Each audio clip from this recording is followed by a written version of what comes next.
Well, you've seen my 79 Country Squire, Ford LTD, 1979, first year of the downside body style. And we also have a 1992 Crown Victoria LX, first year of the Aero body style, first year for the 4.6 liter mod motor.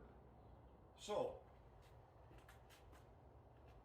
I'm going to combine this chassis and drivetrain underneath this car right here, because the wagon is way cooler than the Crown Vic Aero.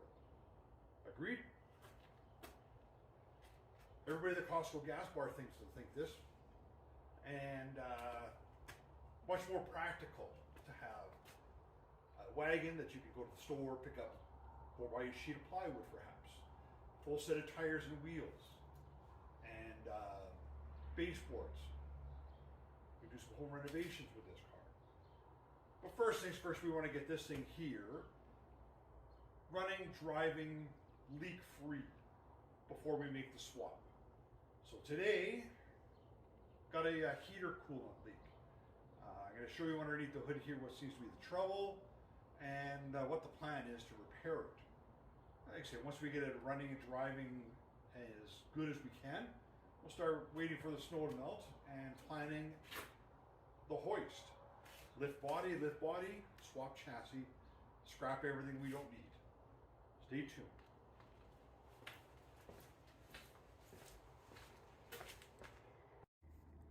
So here's the 4.6 liter V8 overhead cam underneath the 92 Grand Marquis, let's try this again.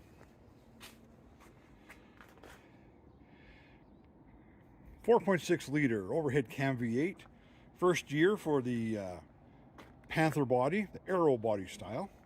We're going to go under here and see there's a leak from the heater hose. You can see I've been working on it here, and you can also see it's been reversed. This one should be on this hose. This hose should go down to, oh, look at this, right down here. Tried pulling the pipe out, no go. Tried punching it through, also no go. Too badly corroded, too badly stuck in the hole there. So, well, pick and pull had a sale on this weekend, or last weekend. So this is what we have here.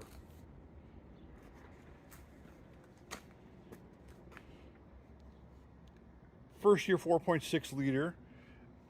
You can see this is in much better shape than the other one was. Still corroded, but I'm going to clean that up. And the throttle body is at the back of the motor rather than in the center here. So this is like I think it was like 2 or 3 years only that this intake manifold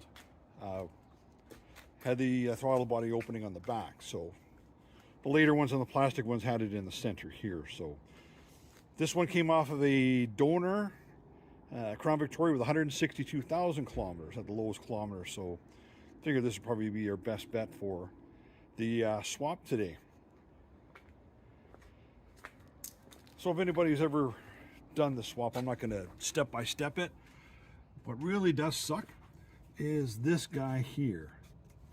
If you've ever done this, you can see that the wiring harness is in this flat plastic carrier, and it goes right over top of the intake manifold, and it kind of sucks because it gets in the way. So wish us luck. I questioned some of the forums about this plug here, probably from some temperature sensor. You see there's a couple of voids in the intake manifold. However, all the junkyard donors I looked at all had the same thing. They had this connector loose, not connected to anything, so I am not going to sweat it.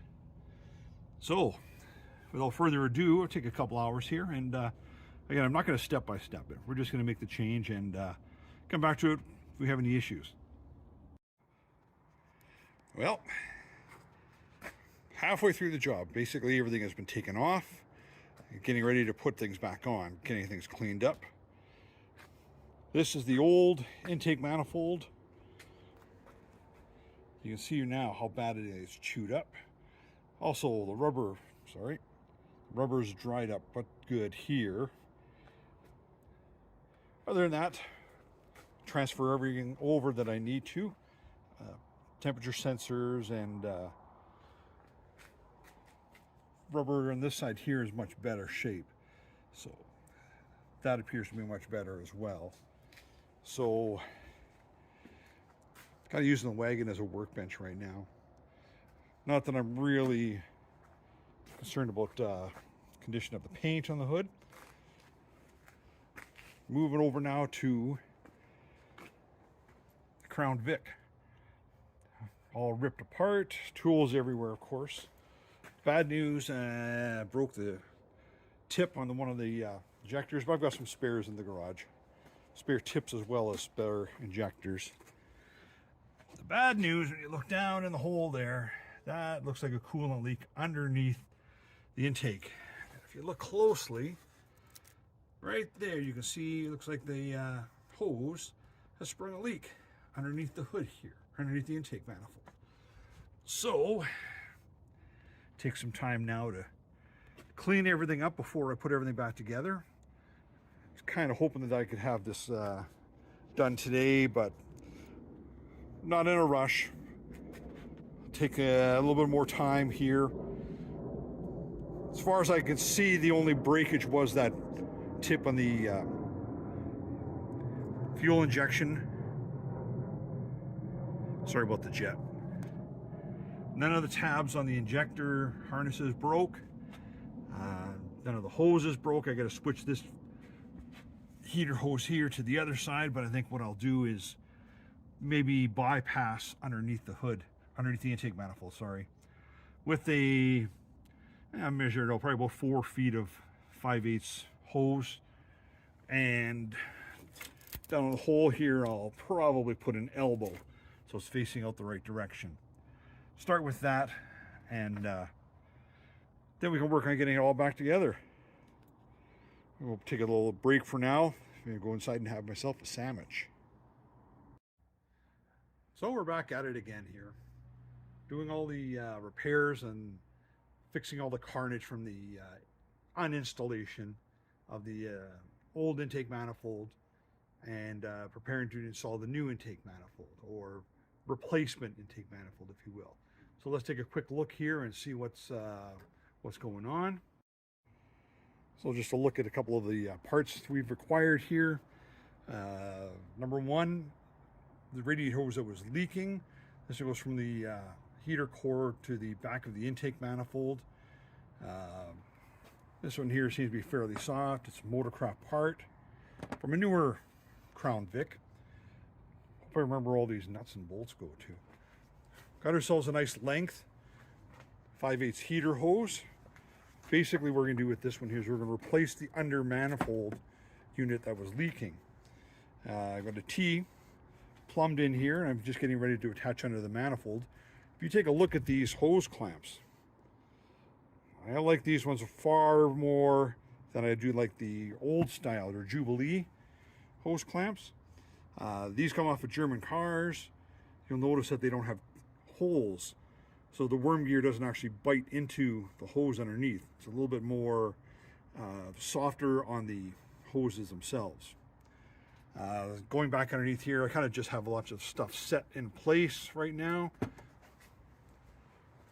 course, whenever you take anything apart and it's been sun-baked in the Arizona sun, you get broken vacuum lines.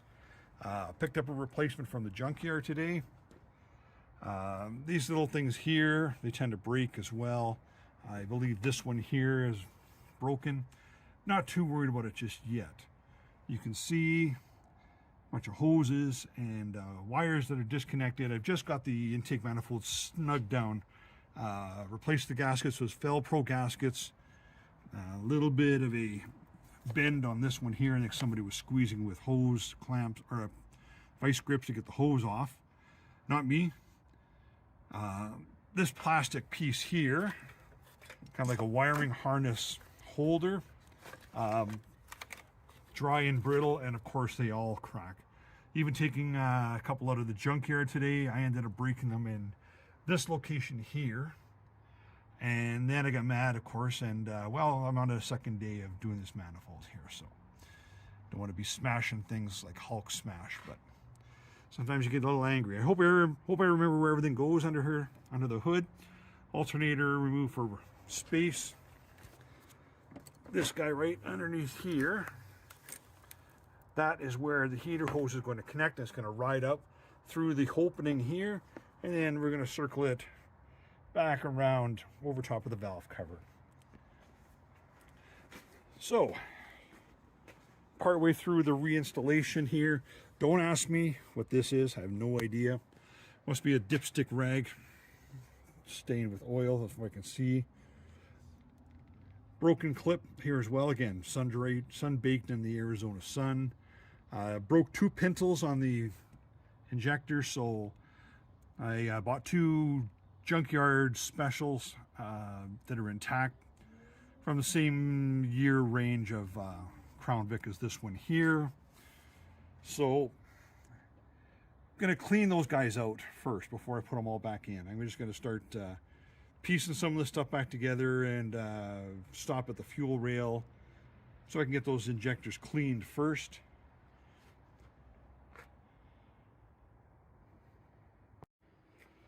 These are my junkyard finds for the day. Complete vacuum line assembly.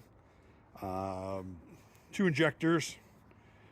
A little bit on the dirty side here, but good cleaning, and I think they'll be good to go. I do plan on, in the near future, buying a injector refurbished kit. It'll include this O-ring, and this little spacer, as well as a screen or a filter. I'm not sure if I'm going to use that or not. It's more of these hose clamps. Get a look there. You can see how they're not holed through like your traditional hose clamp. These are nice little junkyard finds. Fit in your pocket just fine, if you know what I mean. And sometimes you can have a little engraving with a BMW or a logo from Mercedes, a TriStar. So I recommend that every time you go to the junkyard. These are 6mm end.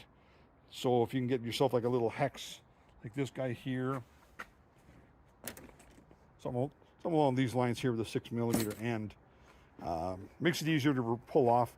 Heater hose, windshield washer lines, and usually air intakes where you'll find those guys.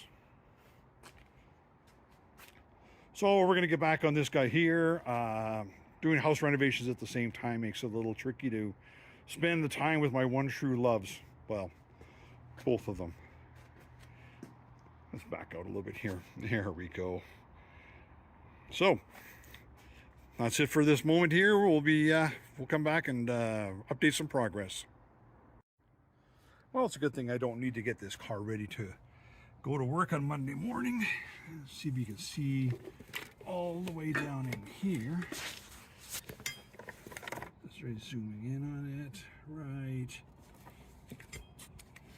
there. If you can see that down there. There we go. EGR pipe, and it's broken in 2 spots. That's a bummer. So here's the culprit on the workbench. As you can see, it's split in 2 places. Got a couple of thoughts for repairs. Some flexible tubing, some aluminum tubing from a heater core. And first thing we're going to try and do, we're going to strike a weld and see if we can get this thing touched up in there. We'll see how things go. Even with it cranked all the way down, it's just blowing right through it. So, time to resort to plan B, I guess. Okay, we're back at it again. This time we've been working on our EGR valve. Kind of set it in place here to test fit it. The pipe was giving us concerns. The flexible sections were cracked. So what I did was came up with a suitable alternative, which is I believe it's 3/4 inch electrical conduit, which fit nicely over top of the 5/8 inch pipe. Notched it around this valve here, air valve port whatever you want to call it. Some RTV, some red RTV, high temp, and the space between the two, really quite a tight fit. I actually had to hammer both ends on. The nice thing about it is between here and here, now it's encapsulated and can't go either direction, can't fall out. So this will be like a temporary fix until get everything back together. And I think I mean by temporary fix, I probably mean it's going to be a permanent fix and I'll never ever change it. So also working on the heater hose. If you know these folders, they have that metal pipe that runs underneath, but I put an elbow in there, ran the heater hose outside, and it's going to loop around to heater core. And then this is a replacement here for Junkyard donated this one here. This is going to go right here. So be able to fill it with coolant, and once I get everything put back together, I'll be able to start it up and at least move it around. This is the part here that I was talking about breaking, and it seems like every single one of them in the junkyard ends up breaking as well. So we'll come up with a workaround for that for now. But right now the goal is to put everything back together and make it mobile. Hardest part about this guy here is getting this distance and then this curve all at the right distances apart from each other. Angle at this end and the angle here, so it all mounts up.